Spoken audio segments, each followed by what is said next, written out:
Yan. Nakakayaman dito sa rider natin, ha. Galing kang Cavite, pumunta ng Zambales para kunin itong ibon na isusuli. Oh. Ilang oras ang biyahe? 7 oras? More. More than 7 hours? Yes po. Sa motor? Oo. Yan, sinuli yung ano. Yung ibon na PH, tumukot sa Zambales.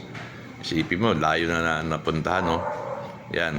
Tapos ano pangalan nung ano, yung nakakuha ng ibon na yan? Si Kirby Loop. Kirby Loop. Kirby Loop? Zambales.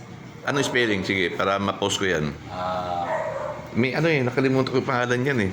Pakit-check lang para i-maano natin. Wait. Yan, ito. Siya yung nakahuli ng ibon, si Marlo Etnalan, Kirby Loaf. Taga Zambales yan, ha. Isipin mo, napakabait.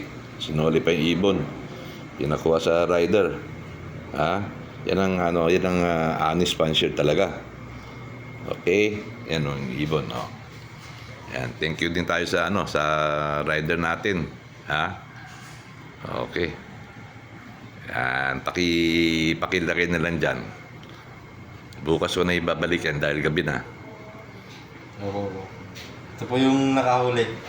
Yan. Ayan, si Kirby. Yan, siya yung nakahuli ng ibon sa Zambales. Ito. Yan, tandaan yung pangalan niyan. Ha?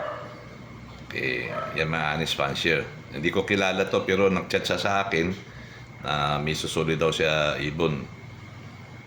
Okay. Yan. Honest fancier.